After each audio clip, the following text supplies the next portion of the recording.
हर शाम अंधेरा होने से पहले ये आदमी अपने घर की सिक्योरिटी ऐसे चेक करता है जैसे बाहर कोई साधारण खतरा नहीं बल्कि मौत खुद घूम रही हो।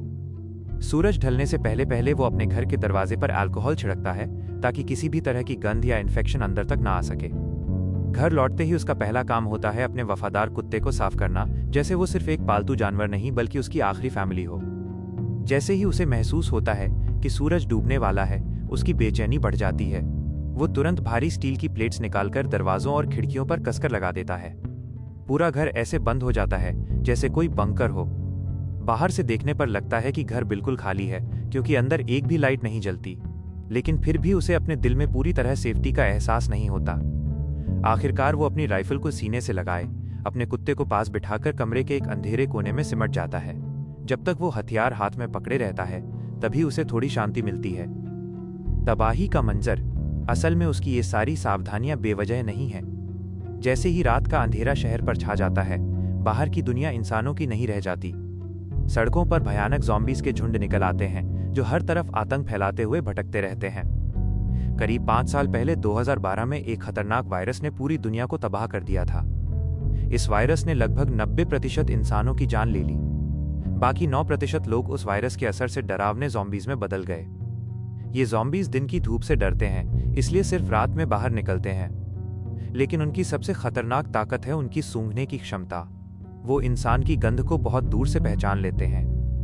एक अकेला सर्वाइवर, इस भयानक दुनिया में हमारी कहानी का मेन कैरेक्टर विल उन बहुत कम लोगों में से है जो इस वायरस से बचे हुए हैं।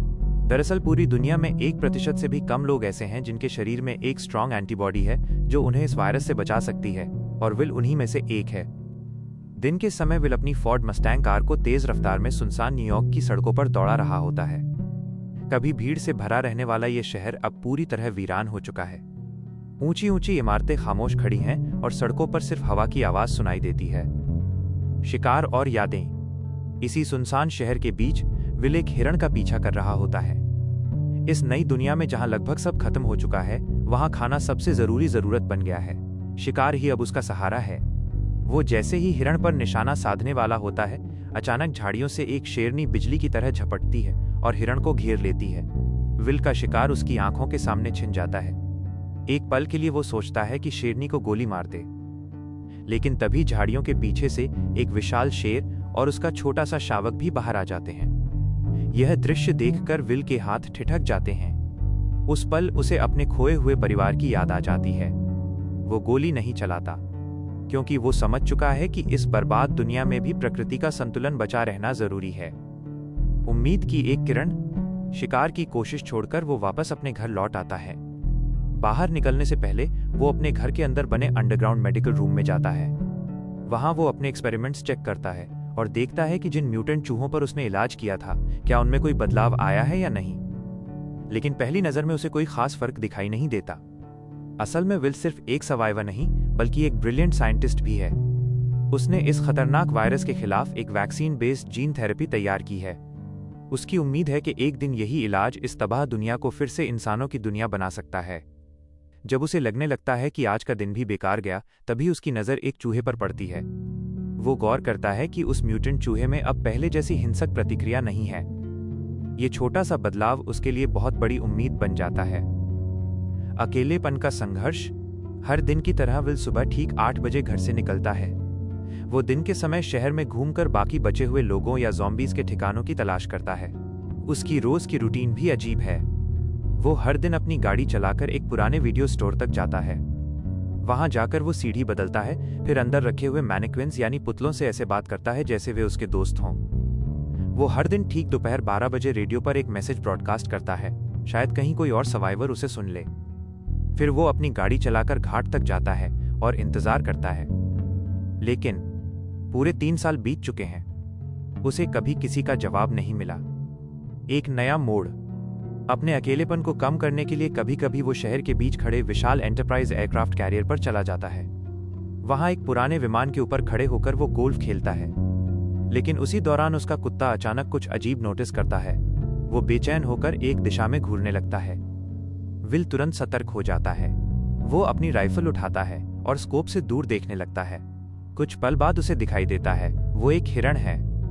वह बिना देर किए अपने कुत्ते के साथ उस हिरण के पीछे निकल पड़ता है, लेकिन उसे बिल्कुल अंदाजा नहीं होता कि इस बार उसका ये शिकार उसे एक ऐसी जगह तक ले जाएगा जहां एक भयानक घटना उसका इंतजार कर रही है।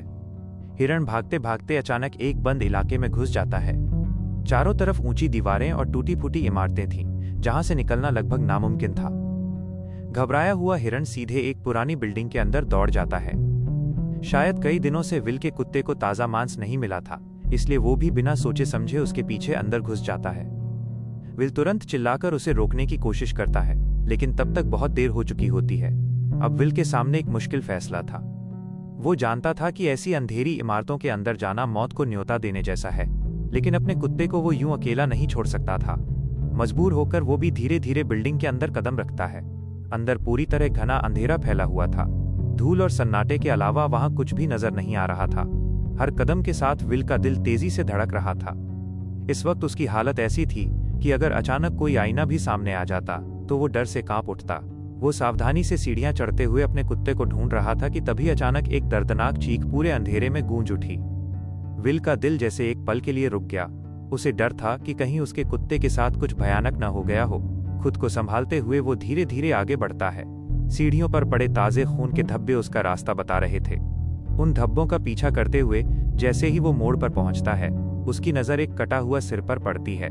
उस पल उसकी सांस जैसे रुक जाती है, लेकिन जब वो थोड़ा और आगे बढ़कर ध्यान से देखता है तो उसे राहत मिलती है कि वो किसी इंसान का नहीं बल्कि एक मूस का सिर था, जिसे अभी अभी मारा गया था। फिर भी एक बात बहुत डरावनी थी। उस मूस के चेहरे पर मरने से पहले का खौफ साफ दिखाई दे रहा था। यह देखकर विल तुरंत अपनी बंदूक तान लेता है और चारों तरफ नजर दौड़ाने लगता है। तभी उसकी नजर एक ऐसे दृश्य पर पड़ती है जिसने उसकी रूह तक हिला दी। कुछ ही सेकंड में उसे एहसास हो जाता है कि वो अकेला नहीं है। उससे सिर्फ 5 मीटर से भी कम दूरी पर ज़ॉम्बीज़ का एक झुंड खड़ा था और वे सब उसे घूर रहे थे। यह दृश्य किसी भी इंसान को वहीं जड़ कर देने के लिए काफी था, लेकिन विल के लिए सबसे जरूरी उसका कुत्ता था। डर के बावजूद वो धीरे धीरे आगे बढ़ता है और आखिरकार उसे एक मेज के नीचे छिपा हुआ उसका जर्मन शेपर्ड दिखाई देता है। कुत्ता बुरी तरह कांप रहा था, जैसे उसने कुछ बेहद खौफनाक देख लिया हो। विल धीरे धीरे उसकी तरफ बढ़ता है और उसे बुलाने ही वाला होता है। तभी कुत्ते की नजर अचानक विल की पीठ के पीछे टिक जाती है। उसकी आंखों में साफ डर था। विल को तुरंत महसूस होता है कि पीछे कुछ बहुत गलत है। जैसे ही वो धीरे धीरे मुड़कर देखता है, उसके सामने एक भयानक दृश्य खड़ा था। बस फिर क्या था? विल अपने कुत्ते को लेकर पागलों की तरह बाहर की तरफ भागने लगता है, लेकिन भागते भागते आखिरकार ज़ॉम्बीज़ उसे घेर लेते हैं। कुछ पल के लिए ऐसा लगता है कि अब उसका बचना नामुमकिन है। उसी वक्त विल खिड़की की तरफ दौड़ता है और पूरी ताकत से कूद जाता है। जैसे ही वो बाहर गिरता है और उस पर सूरज की धूप पड़ती है, उसके पीछे आने वाला ज़ॉम्बी तुरंत जमीन पर तड़पने लगता है, क्योंकि धूप उनके लिए जहर की तरह होती है। विल किसी तरह वहां से बच निकलता है। अभी अभी जो हुआ था उसने उसे बुरी तरह डरा दिया था, लेकिन उसी घटना ने उसे एक और चीज दी, एक नया ठिकाना। अब विल के दिमाग में एक खतरनाक आइडिया आता है। वो फैसला करता है कि अब वो एक जिंदा ज़ॉम्बी को पकड़कर उस पर एक्सपेरिमेंट करेगा। इसके लिए वो उसी बिल्डिंग के बाहर एक चालाक जाल बिछाता है। वो अपने ही खून की एक शीशी निकालकर दरवाजे के पास रख देता है, क्योंकि ज़ॉम्बीज़ इंसानी खून की गंध से तुरंत आकर्षित होते हैं। खुद विल थोड़ी दूरी पर छिपकर बैठ जाता है। सिर्फ 2 मिनट 30 सेकंड के अंदर ही एक ज़ॉम्बी उस जाल में फंस जाता है। जैसे ही ट्रैप एक्टिवेट होता है, वो ज़ॉम्बी जोर से खींचकर बाहर गिर जाता है और जिंदा पकड़ लिया जाता है। लेकिन तभी अचानक एक गुस्से से भरी दहाड़ सुनाई देती है। एक बेहद डरावना चेहरा लिए हुआ ज़ॉम्बी अचानक अंधेरे से बाहर आता है। उसकी आंखों में ऐसी आग थी जैसे वो अभी के अभी विल को चीरकर खा जाएगा। विल समझ ही नहीं पाता कि वो ज़ॉम्बी इतना गुस्से में क्यों है। वो जल्दी से अपने कैदी ज़ॉम्बी को लेकर घर लौट आता है और तुरंत उस पर एक्सपेरिमेंट शुरू कर देता है। उसे बिल्कुल अंदाजा नहीं था कि उसने जिस फीमेल ज़ॉम्बी को पकड़ा है वो असल में उसी भयानक ज़ॉम्बी की पत्नी थी जिसने अभी दहाड़ लगाई थी। यानी अनजाने में ही विल ने ज़ॉम्बीज़ और इंसानों के बीच एक नई जंग की शुरुआत कर दी थी। विल सोचता था कि वो इस शहर का इकलौता जिंदा इंसान है, लेकिन एक दिन उसे कुछ ऐसा दिखाई देता है जिसने उसकी सोच ही बदल दी। वो देखता है कि एक मैनेकिन यानी पुतले का सिर अचानक हिल गया है। सबसे हैरान करने वाली बात यह थी कि वो पुतला पहले वीडियो स्टोर के दरवाजे पर रखा होता था, लेकिन अब वो कई किलोमीटर दूर यहाँ कैसे पहुंच गया, ये बात किसी की समझ में नहीं आती। विल को लगता है कि शायद कोई और इंसान जिंदा है और उसने ही उस पुतले को यहाँ रखकर उससे कांटेक्ट करने की कोशिश की है। सावधानी से वो अपनी बंदूक निकालता है और पुतले की तरफ तान देता है। धीरे धीरे वो उसके पास पहुंचता है, लेकिन आसपास उसे कोई इंसान नजर नहीं आता। असलियत कुछ और ही थी। ये एक खतरनाक ट्रैप था जो ज़ॉम्बी किंग ने बदले के लिए लगाया था, क्योंकि विल ने उसकी पत्नी को पकड़ लिया था। जैसे ही विल पुतले के पास पहुंचकर नीचे पड़े पानी को देखने के लिए झुकता है, अचानक वो छिपा हुआ जाल एक्टिवेट हो जाता है। जाल एक्टिवेट होते ही विल अचानक हवा में उल्टा लटक जाता है। सब कुछ इतना अचानक हुआ कि वो खुद भी समझ नहीं पाता कि आखिर हुआ क्या है। सिर जोर से किसी लोहे की चीज से टकराता है और उसी झटके में उसकी आंखों के सामने अंधेरा छा जाता है। जब उसे होश आता है तब उसके कानों में एक तेज अलार्म घड़ी की आवाज गूंज रही होती है। वो मुश्किल से आंखें खोलता है और समझ जाता है कि सूरज अब डूबने वाला है, यानी उसके पास बचने के लिए बस कुछ ही पल बचे हैं। जैसे ही सूरज की रोशनी धीरे धीरे खत्म होने लगती है, शहर के अंधेरे कोनों से डरावने ज़ॉम्बीज़ बाहर निकलने लगते हैं। हवा में उनकी भयानक चीखें गूंजने लगती हैं। विल की हालत पहले से ही खराब थी। उसका सिर दर्द से फटा जा रहा था, लेकिन अगर वो अभी कुछ नहीं करता तो अगले ही कुछ मिनटों में वो जिंदा नहीं बचेगा। वह घबराकर अपनी कमर से चाकू निकालता है और अपने पैर में बंधी रस्सी को काटने लगता है। कुछ ही सेकंड में रस्सी कट जाती है, लेकिन जैसे ही वो नीचे गिरता है, चाकू सीधे उसकी जांघ में धंस जाता है। अब दर्द कई गुना बढ़ चुका था। उधर सूरज की आखिरी किरणें भी तेजी से गायब हो रही थीं। तभी उसे सामने वाली अंधेरी इमारत से अजीब सी डरावनी आवाजें सुनाई देती हैं, और अगले ही पल ज़ॉम्बी किंग खुद उसके सामने आ जाता है। उसकी आंखों में खौफनाक गुस्सा था, जैसे वो सिर्फ एक ही चीज चाहता हो, विल की मौत। वह तुरंत अपने 3 खूंखार शिकारी कुत्तों को छोड़ देता है, लेकिन उस वक्त तक सूरज की थोड़ी सी रोशनी बाकी थी, इसलिए वे कुत्ते विल तक पूरी तरह पहुंच नहीं पा रहे थे। कुछ ही मिनट बाद सूरज पूरी तरह डूब जाता है और उसी पल वे शिकारी कुत्ते पागलों की तरह उस पर टूट पड़ते हैं। इस वक्त विल की हालत बेहद खराब थी। वो घायल था, कमजोर था और चारों तरफ मौत उसका इंतजार कर रही थी। उसकी जिंदगी और मौत के बीच सिर्फ एक उम्मीद थी, उसका जर्मन शेपर्ड। इस उजड़ी हुई दुनिया में वही उसका इकलौता साथी था, वही उसकी जिंदगी की आखिरी वजह था। विल को अपनी जान से ज्यादा डर इस बात का था कि कहीं उसका कुत्ता मर न जाए। गाड़ी थोड़ी दूर खड़ी थी और उसमें एक पिस्टल रखी हुई थी। विल दर्द सहते हुए जमीन पर रेंगते रेंगते गाड़ी की तरफ बढ़ने लगा, लेकिन जैसे जैसे अंधेरा गहराता गया, वैसे वैसे शिकारी कुत्तों का हमला और खतरनाक होता गया। वो किसी तरह खुद को उठाता है और पंजों के बल आगे बढ़ने की कोशिश करता है, लेकिन कुछ ही कदम बाद फिर जमीन पर गिर पड़ता है। उसी पल वे खूंखार कुत्ते उस पर टूट पड़ते हैं। विल पूरी ताकत से अपनी बंदूक चलाता है और गोलियों की आवाज रात के सन्नाटे को चीर देती है, लेकिन तभी एक दूसरा ज़ॉम्बी कुत्ता उस पर झपट पड़ता है। उसके नुकीले दांत सीधे विल के चेहरे की तरफ बढ़ रहे थे।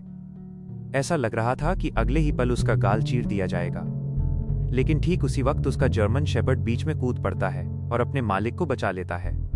वह पूरी बहादुरी से उस खतरनाक कुत्ते से भिड़ जाता है, लेकिन इस लड़ाई में एक भयानक बात हो जाती है।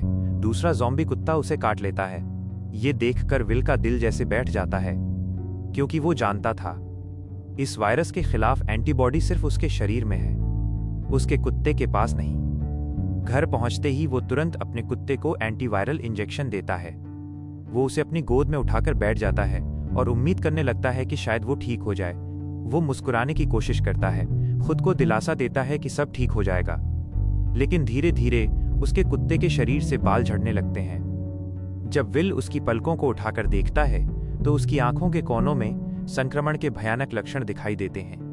मुंह में भी वही डरावने लक्षण नजर आने लगते हैं, और तभी विल समझ जाता है कि अब वापसी का कोई रास्ता नहीं है। उसका दिल पूरी तरह टूट जाता है, लेकिन सच्चाई उसे एक बेहद दर्दनाक फैसले के सामने खड़ा कर देती है। आखिरकार कांपते हुए हाथों से वो अपने सबसे प्यारे साथी का गला घोंट देता है, उस साथी का जिसने इस बर्बाद दुनिया की अनगिनत काली रातों में उसका साथ निभाया था। उस पल विल पूरी तरह टूट चुका था, लेकिन उसी दौरान उसे एक अजीब बात का एहसास भी होता है। अगर वायरस इंसानों को ज़ॉम्बीज़ में बदल देता है और उनका दिमाग लगभग खत्म हो जाता है, तो फिर वे इतनी समझदारी से इंसानों जैसा जाल कैसे बिछा सकते हैं?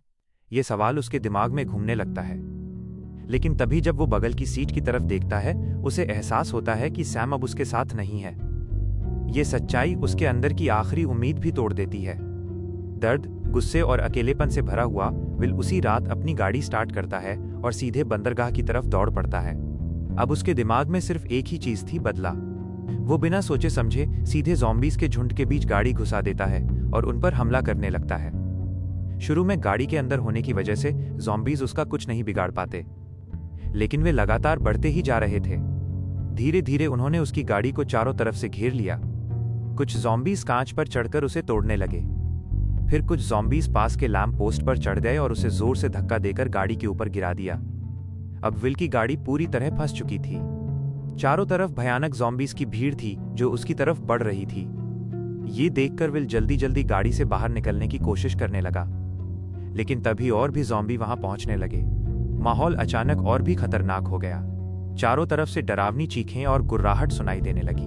तभी उस झुंड का लीडर, वही खौफनाक ज़ॉम्बी किंग, आगे बढ़ा और उसने अपने इशारे से बाकी ज़ॉम्बीज को हमला करने का आदेश दे दिया। विल अभी कुछ सोच भी नहीं पाया था कि अचानक जोरदार टक्कर हुई। गाड़ी बेकाबू होकर घूमी और सीधे किनारे पर पलट गई। अगले ही पल वो राक्षस उसके बिल्कुल सामने खड़ा था। उसकी आंखों में एक अजीब सा गुस्सा और बदले की आग जल रही थी। अब विल की हालत बिल्कुल उस हिरण जैसी थी जो शिकारी के जाल में फंस चुका हो। वो जानता था कि मौत हर सेकंड उसकी तरफ बढ़ रही है, लेकिन तभी अचानक अंधेरे में एक तेज हेडलाइट चमकी। ऐसा लगा जैसे कोई इंसान वहां पहुंच गया हो। विल की आंखें उस तेज रोशनी से चकाचौंध हो गईं। उसका शरीर पहले से ही थक चुका था, दर्द से टूट चुका था। आखिरकार वो और ज्यादा सहन नहीं कर पाया और बेहोश होकर गिर पड़ा। जब उसे होश आया तो उसने खुद को अपने ही घर के अंदर लेटा हुआ पाया। उसकी घायल टांग पर पट्टी बंधी हुई थी। कुछ पल के लिए उसे समझ ही नहीं आया कि आखिर हुआ क्या है। फिर उसने देखा कि उसके सामने एक औरत खड़ी है और उसके साथ एक छोटा बच्चा भी है। यह दृश्य देखकर विल कुछ सेकंड तक बस उन्हें घूरता ही रह गया, क्योंकि किसी इंसान को देखे हुए उसे पूरे 3 साल हो चुके थे। उसे समझ ही नहीं आ रहा था कि अब बात कैसे शुरू करे। तभी वो औरत धीरे धीरे आगे बढ़ी और उसने अपना परिचय दिया। उसका नाम एना था। एना ने विल को बताया कि उसने रेडियो पर विल का मैसेज सुना था। उसी मैसेज को सुनकर वो अपने बच्चे को लेकर न्यूयॉर्क पहुंची थी। वह पूरा दिन इंतजार करती रही, लेकिन विल उससे मिलने नहीं आया। अब वो वर्मोंट जाने का सोच रही थी, क्योंकि वहां इंसानों के लिए एक सुरक्षित जगह बनाई गई थी। यह बात सुनते ही विल के चेहरे का भाव अचानक बदल गया। उसकी आंखों में गुस्सा साफ दिखाई देने लगा। उसने तुरंत एना से कहा कि यह सब बेकार की उम्मीद है। उसने कड़े लहजे में कहा कि इस दुनिया में अब कहीं भी कोई सुरक्षित जगह नहीं है। पूरा अमेरिका तबाह हो चुका है। एना उससे बहस करना चाहती थी, लेकिन उससे पहले ही विल अचानक उन पर चिल्ला पड़ा। असल में इतने सालों से वो यही मानता आया था कि वो पृथ्वी पर बचा हुआ आखिरी इंसान है। इस सोच ने उसके दिमाग पर बहुत गहरा दबाव डाल दिया था। तन्हाई और निराशा ने उसे अंदर से तोड़ दिया था। इसलिए उसने खुद को पूरी तरह साइंस और लॉजिक के हवाले कर दिया था। उसकी जिंदगी का बस एक ही मकसद रह गया था, उस वायरस का इलाज ढूंढना। उसकी हर उम्मीद, हर कोशिश, सब उसी एक लक्ष्य से जुड़ी हुई थी। लेकिन एना की बातों ने उसकी सोच को अचानक हिलाकर रख दिया। अगर सच में कहीं और भी इंसान जिंदा थे, तो इसका मतलब था कि उसकी 3 साल की मेहनत शायद बेकार नहीं गई। अब उसके सामने एक जिंदा इंसान खड़ा था, और ये बात अपने आप में एक चमत्कार जैसी थी। विल अपने कमरे में चला गया और काफी देर तक अकेले बैठा रहा। वो अपनी भावनाओं और विचारों से जूझता रहा। आखिरकार उसने हकीकत को स्वीकार किया और कमरे से बाहर आ गया। एना ने फिर उसे समझाने की कोशिश की कि वो उसके साथ क्वारंटाइन जोन चले, लेकिन विल ने साफ इनकार कर दिया। उसने कहा कि वो इस जगह को छोड़कर कहीं नहीं जाएगा। कुछ देर बाद एना जिज्ञासा में विल की लैब में चली गई। वहां जो उसने देखा, उसे देखकर वो हैरान रह गई। बर्फ से भरे एक कंटेनर में एक फीमेल ज़ॉम्बी कैद थी। एना की आंखें फैल गईं। उसने अविश्वास से विल की तरफ देखा और पूछा, क्या वो सच में ज़ॉम्बीज को ठीक कर सकता है? इसके बाद उसकी नज़र दीवार पर लगी तस्वीरों पर पड़ी। वहां सैकड़ों ज़ॉम्बीज की तस्वीरें लगी हुई थीं। असल में वैक्सीन बनाने के लिए विल उन्हें लैब के चूहों की तरह इस्तेमाल कर रहा था। जैसे ही सूरज की रोशनी धीरे धीरे खत्म होने लगी, विल तुरंत सतर्क हो गया। उसने जल्दी जल्दी घर की सभी खिड़कियां और दरवाजे बंद कर दिए। एना ने एक बार फिर उसे क्वारंटाइन जोन चलने के लिए मनाने की कोशिश की, लेकिन इससे पहले कि विल कुछ जवाब देता, बाहर से अचानक जोरदार हलचल की आवाज आने लगी। विल ने धीरे से छोटी खिड़की खोली और बाहर झांका। अगले ही पल उसके चेहरे का रंग उड़ गया। बाहर ज़ॉम्बीज की एक विशाल भीड़ उसके घर की तरफ बढ़ रही थी। वह ये दृश्य देखकर कुछ पल के लिए बिल्कुल जड़ हो गया, क्योंकि उसने हमेशा अपनी गंध छिपाने के लिए हर संभव सावधानी बरती थी। फिर भी किसी तरह इतनी बड़ी भीड़ ने उसके ठिकाने का पता लगा लिया था। वे राक्षसों की तरह चीखते हुए घर की तरफ बढ़ रहे थे। तभी विल के दिमाग में अचानक एक बात आई। कल जब एना उसे बचाकर यहाँ लाई थी, तो शायद उसने बाद में कोई सावधानी नहीं बरती थी। शायद उसी वजह से ज़ॉम्बीज़ को उनके ठिकाने की भनक लग गई थी, लेकिन अब किसी को दोष देने का कोई फायदा नहीं था। वक्त बहुत कम था। विल ने तुरंत घर के चारों तरफ लगी सभी तेज फ्लडलाइट्स चालू कर दी। आमतौर पर ज़ॉम्बीज़ रोशनी से डरते थे, लेकिन इस बार कुछ अजीब हो रहा था। वे पहले जैसे नहीं थे। वे पहले से कहीं ज्यादा चालाक और संगठित लग रहे थे। कुछ ही मिनटों में उन्होंने आसपास की सारी स्ट्रीट लाइट्स तोड़ डाली और फिर अंधेरे का फायदा उठाते हुए वे सीधे विल के घर की तरफ तेजी से बढ़ने लगे। डर से कांप रहे विल ने तुरंत अपनी दूसरी सिक्योरिटी सिस्टम एक्टिवेट कर दी। उसने बिना देर किए एक साथ आसपास लगे सारे बॉम्ब ट्रैप्स चालू कर दिए। अगले ही पल चारों तरफ जोरदार धमाके गूंज उठे। आग और धुएं के बीच पूरी जगह हिल गई। जब विल ने खिड़की से बाहर झांककर देखा तो उसे लगा कि सारे ज़ॉम्बीज़ उन धमाकों में खत्म हो चुके हैं। उसे थोड़ी राहत मिली, लेकिन जैसे ही उसने ऐना को आवाज दी, वहां से कोई जवाब नहीं आया। विल का दिल फिर से घबराने लगा। वह जल्दी जल्दी सीढ़ियां चढ़कर ऊपर की तरफ गया ताकि ऐना और बच्चे को ढूंढ सके। लेकिन जैसे ही वो ऊपर पहुंचा, अचानक अंधेरे से एक खूंखार ज़ॉम्बी उस पर टूट पड़ा। उसने विल को इतनी ताकत से पकड़ लिया कि विल खुद को छुड़ा ही नहीं पाया। अगले ही पल उस राक्षस ने उसे जमीन से उठाकर जोर से एक मेज पर पटक दिया। विल पूरी तरह असहाय हो चुका था।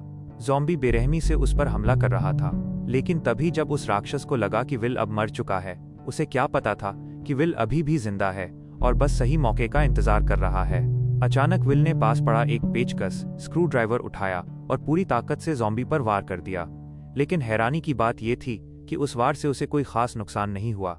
गुस्से में ज़ॉम्बी ने विल को दोबारा उठाकर नीचे फेंक दिया। अब सामने ज़ॉम्बी किंग खड़ा था और वह गुस्से से गुर्रा रहा था। तभी विल ने तुरंत पास पड़ी एक राइफल उठा ली, लेकिन जैसे ही ज़ॉम्बी ने हथियार देखा, वो अचानक पीछे हट गया। ऐसा लग रहा था जैसे उसे इंसानी हथियारों की ताकत का पूरा अंदाजा हो। वह फुर्ती से भागकर दीवार के पीछे छिप गया। विल ने कई बार निशाना साधा, लेकिन वो साफ दिखाई ही नहीं दे रहा था। तभी विल के दिमाग में एक आइडिया आया। उसने सामने रखे गैस सिलेंडर पर निशाना लगाया और गोली चला दी। अगले ही पल जोरदार धमाका हुआ। धमाके की ताकत से ज़ॉम्बी दीवार के पीछे से उछलकर बाहर जा गिरा, लेकिन फिर भी वो पूरी तरह खत्म नहीं हुआ। वो जल्दी से सीढ़ियां चढ़ा और वहां से गायब हो गया। जब विल उसका पीछा करता हुआ ऊपर पहुंचा तो देखा कि वो खिड़की से कूदकर बाहर भाग चुका था।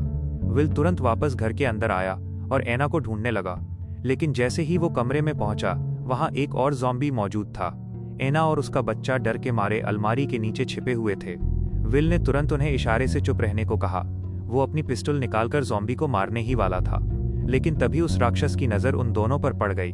अब विल के पास कोई दूसरा रास्ता नहीं था। उसे हिम्मत करके सीधे अंदर घुसना पड़ा। उसने तुरंत गोलियां चलाईं और ज़ॉम्बी को खत्म कर दिया, लेकिन तभी बाहर से एक भयानक दहाड़ सुनाई दी। जब विल ने दरवाज़ा खोला तो उसने देखा कि बाहर ज़ॉम्बी किंग खड़ा है और वो गुस्से में उसे घूर रहा है। असल में वो और भी ज़ॉम्बीज़ को बुलाने गया था। अब उनका हमला सिर्फ तोड़-फोड़ नहीं था, बल्कि पूरी प्लानिंग के साथ किया गया हमला था। जब विल ने खिड़की से बाहर देखा तो उसे साफ समझ आ गया कि ये ज़ॉम्बीज़ पहले जैसे नहीं रहे। वे अब सिर्फ जानवरों की तरह बेकाबू नहीं थे, बल्कि उनमें सोचने की ताकत भी थी। ये एहसास अपने आप में बेहद डरावना था। विल, ऐना और बच्चा तुरंत नीचे बेसमेंट की तरफ भागे।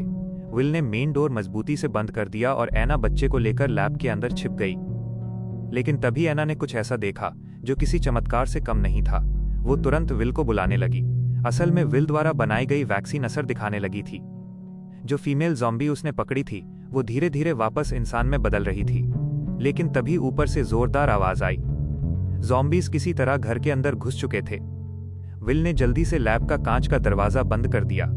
अब वे तीनों उस कांच के पीछे सुरक्षित थे, कम से कम कुछ देर के लिए। विल चाहता था कि वो ज़ॉम्बीज़ को समझा सके कि वो उनका दुश्मन नहीं है। वो उन्हें फिर से इंसान बना सकता है। लेकिन ज़ॉम्बीज़ की नज़र में विल खुद एक खतरनाक दुश्मन था, क्योंकि वो सालों से उनके साथियों को पकड़कर उन पर एक्सपेरिमेंट्स कर रहा था, और इस बार तो उसने उनके लीडर की पत्नी को भी कैद कर लिया था। यही वजह थी कि पूरी ज़ॉम्बी सेना गुस्से से उबल रही थी। ज़ॉम्बी किंग लगातार कांच के दरवाजे पर जोर जोर से वार कर रहा था। हर वार के साथ दरवाजा थोड़ा थोड़ा टूटने लगा। उसी दौरान विल की नज़र अचानक ऐना की गर्दन पर बने तितली के निशान, बटरफ्लाई टैटू पर पड़ी। तितली को देखते ही जैसे उसके दिमाग में कोई कड़ी जुड़ गई। उसे अचानक सब समझ आ गया। उसने तुरंत ऐना से कहा कि वो दरवाजा खोल दे। ऐना पहले तो डर गई, लेकिन फिर उसने विल की बात मान ली। जैसे ही दरवाजा खुला, विल उस फीमेल ज़ॉम्बी को लेकर बाहर आ गया। बाकी ज़ॉम्बीज़ गुस्से में उस पर टूट पड़ना चाहते थे, लेकिन तभी उनके लीडर ने जोर से चीखकर सबको रुकने का इशारा किया। चारों तरफ अचानक सन्नाटा छा गया। विल धीरे धीरे आगे बढ़ाया और उसने इलाज वाला इंजेक्शन निकालकर ज़ॉम्बी किंग की पत्नी को लगा दिया।